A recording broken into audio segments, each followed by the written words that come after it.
Olá, pessoal, tudo bem com vocês? Então, vamos dar continuidade aqui aos nossos estudos. Vou fazer para vocês a explicação das atividades desta semana, terceira semana de outubro. Então, nós estamos estudando ainda genética. Vamos ver hoje um pouquinho dos conceitos básicos na genética, que são aqueles conceitos que vocês vão estar utilizando durante todo o conteúdo. O primeiro deles vocês já viram, que são os genes, que é uma sequência de DNA que dá determinadas características aos organismos. Então, os cromossomos, eles são formados por sequências de DNA, e se a gente pegar algumas partezinhas dessa sequência, vão estar formando os genes. Então, eles são pontos bem específicos do nosso DNA e vão determinar as nossas características. Já os alelos são os genes que ocupam o mesmo lugar nos cromossomos homólogos.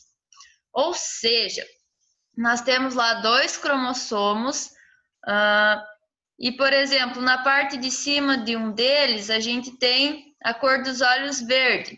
Na parte de cima do outro, a cor dos olhos verde também. O tipo sanguíneo ali mais próximo ao meio. No outro cromossomo, no mesmo local, está o gene que define o tipo sanguíneo. Então, a gente chama esses genes que são iguais em diferentes cromossomos, a gente chama de alelos. Genótipo. O genótipo, então, é o conjunto total de genes de um indivíduo. O genótipo é o DNA total de uma pessoa, a gente chama de genótipo, vai ser ele completo. O que é homozigoto? É um indivíduo que apresenta uma característica determinada por alelos iguais. Como vocês viram, os alelos são genes que estão no mesmo ponto. Por exemplo, se uma planta herdar o gene A da mãe, um A maiúsculo, e o gene A do pai, um A maiúsculo também, então essa planta será uma planta AA. E aí a gente diz que é homozigoto. Homo que vem só de um. E heterozigoto. Então, determinada característica no indivíduo vai aparecer, só que com alelos diferentes. Por exemplo, se a gente tem uma planta que em determinado local ela tem o gene A minúsculo, e a gente cruza com uma planta que tem o gene A maiúsculo nesse mesmo local, todos os indivíduos gerados eles vão ter nesse mesmo local um gene diferente, um gene A maiúsculo e outro A minúsculo. Já explico para vocês com exemplos, fica mais fácil de entender. Fenótipo. Então, o fenótipo é aquilo que a gente observa em um indivíduo. Seria o genótipo, que é todo o DNA, mais o meio ambiente, que daria o fenótipo. Então, o fenótipo são as nossas características externas, cor dos olhos, cor dos cabelos, cor da pele, formato do rosto, enfim, tudo que a gente pode ver externamente é o nosso fenótipo. E aí aqui a gente vai ver sobre genes dominantes e recessivos para que vocês entendam mais sobre o homozigoto e heterozigoto que eu havia falado para vocês. A gente pode chamar de dominante um gene que mesmo que, por exemplo, eu tenho um gene dominante aqui, plantas roxas. Percebam que é o A maior. Normalmente a gente usa o A maiúsculo para determinar dominante e o A minúsculo para recessivo. Não há necessariamente letras, né, maiúsculas e minúsculas. Então, nós temos o Azão para plantas roxas e o Azinho para plantas brancas.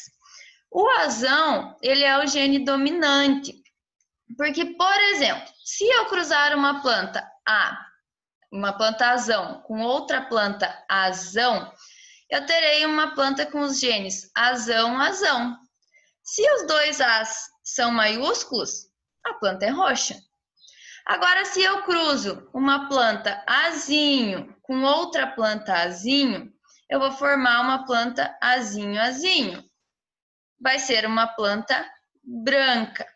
Agora, o que vocês precisam entender para entender dominantes e recessivos? Esse último, que é o cruzamento de uma planta azão com uma planta azinho. Então, no final, a gente vai ter uma terceira planta, que é a planta filha, que será azão azinho. Quem é o dominante? Quem é que domina, que vai expressar a sua característica? É o azão, sempre o que está em letra maiúscula. Então, essa planta, que é azão azinho, ela será também uma planta roxa. E aí vocês têm duas atividades. A número 1, vocês vão recortar essas atividades e colar no caderno e responder. A expressão alelos e a expressão cromossomos homólogos significam a mesma coisa? Então, voltem aí e pensem um pouquinho na explicação dos dois. É a mesma coisa? E a número 2. O número diploide na espécie dos cavalos, ecos cabalos, é 64.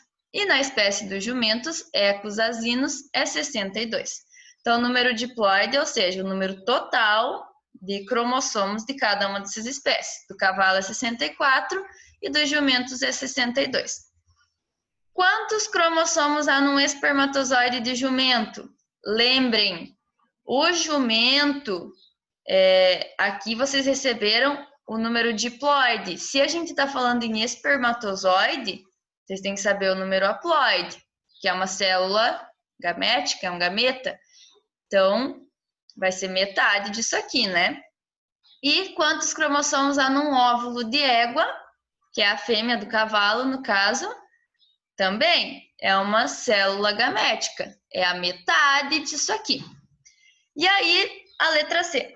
Do cruzamento de um jumento com uma égua, origina-se a mula, que ela é estéril, então ela não pode se reproduzir. E ela é estéril porque ela vem do cruzamento de animais de diferentes espécies, não são a mesma espécie. Então, quantos cromossomos você esperaria que fossem encontrados ao examinar, com equipamento de microscopia adequado, o núcleo de uma célula do corpo de uma mula? Então, pensem, a mula ela vai ser formada pelo espermatozoide do jumento, que vocês vão ver quantos cromossomos tem, e pelo óvulo da égua, que vocês também vão descobrir na outra questão quantos tem. Então, quantos espera-se que tem na mula? Se a gente espera que seja metade de cada um, mas esses aí têm números diferentes de cromossomos. Aí, digam quantos teria nessa mula e aí vocês vão entender também por que ela é um indivíduo que não se reproduz. Então, qualquer dúvida estou à disposição de vocês. Um abraço e até mais.